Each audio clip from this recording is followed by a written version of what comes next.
Hey all, it's Matt, your average gamer, and I'm really excited about this one. For this one, we're going to be doing a build for Ordovis's Greatsword. We're going to highlight the weapon, talk about different things about the weapon. It's one of my favorite strength and faith weapons, and it's definitely a weapon you need to try out in Elden Ring. This one is definitely a favorite for me. I really enjoy this weapon. Unfortunately, Holy isn't the best for the late game in Elden Ring, but this weapon does have a lot of physical damage to it, and it can do a lot of posture damage on its Ash of War, Ordovis's Vortex, which is, by the way, an incredibly powerful Ash of War.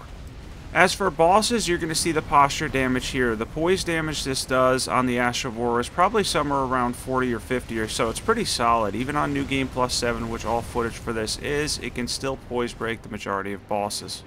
It's chargeable as well and boosted by the Godfrey icon. So on top of the Shard of Alexandria, you get the Godfrey icon too, which gives you a total, when charged, of an additional 30% more damage for the Ash of War.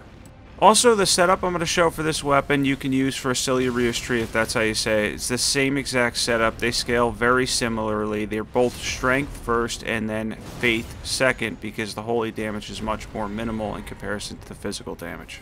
And of course, we got in a poise break because, again, the Ash of War on this is going to hit hard that way. You're going to get a lot of posture breaks when you're using this weapon, especially fully charged. The dragons in the game and such, even the ones with higher posture, you're going to be able to bring them down with this Ash.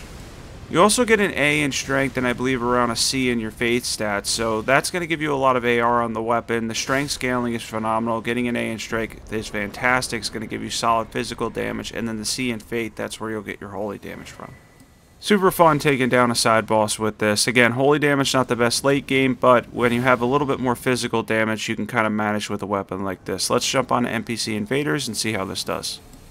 And this one can hit hard too when it comes to NPC enemies. You're going to see on mobs later too how well it can work. It absolutely slaps on the Ash of War, absolutely destroyed him there. Went down incredibly fast just to 2 uses of the Ash of War. Ordovis's Greatsword is a powerful weapon.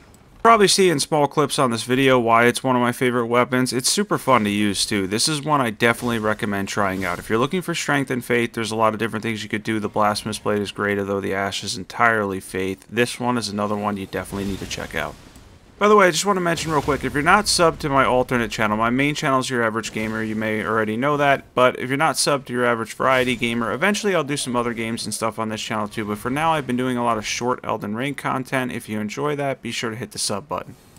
And now on to mobs, which it works well for too. Once again, using the Ash of War. You're going to spam this Ash of War a lot because it's the best part of the weapon, and it truly is incredible. Between the poise damage, the physical damage, there's a lot you're going to get out of it. Yeah, mentioned before, I know I said I was talking about subbing and whatnot. This channel is going to remain mostly shorter videos. There's going to be occasional longer videos. I may start to do some early game guides on this one too, but in general, they're going to be around between 5 and 10 minutes. Yeah, as far as this channel goes, occasional early game guides may come up, and they may be a little bit on the longer side. They'll probably be the only videos that are on the longer side. They're not as much of a hit on my main channel, so I may start to do some of the early game stuff here. Let's talk about the build now for Ordovis's Greatsword. For buffing, first things first, you're going to drink your tear, then you're going to cast Golden Vow. I like to use Blessing's Boon with this one too for a little bit of extra HP. Then you can use Flame Grant Me Strength or Hellish Rebury. If you don't want to take the extra damage, you can use Flame Grant Me Strength. Hellish Rebury is going to be about 5% more damage as a whole because we're not doing fire damage here. We're doing both physical and holy damage. And you have your regular hits with the weapon. That's relatively fast, not a ton of poise damage there. You're going to get a lot of poise damage out of the charge attacks, but once again, you get the most out of the Ash of War. Let's jump into equipment. For equipment, we have Ordovis's Greatsword plus 10. We have the Erdtree Seal. We have the Crucible Axe set on. We have the Ritual Swords Talisman, Shard of Alexander, Godfrey icon because it's chargeable, Erdtree's Favorite plus 2, Holy Tier, Faith Tier.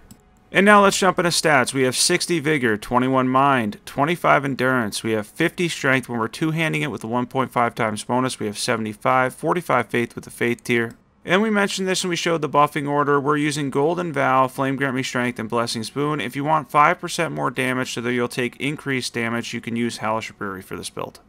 And thanks for watching this short video on Ordovis's Greatsword. This is an incredibly fun weapon that I recommend trying out. If you haven't yet, definitely be sure to sub if you're not subbed to this channel yet.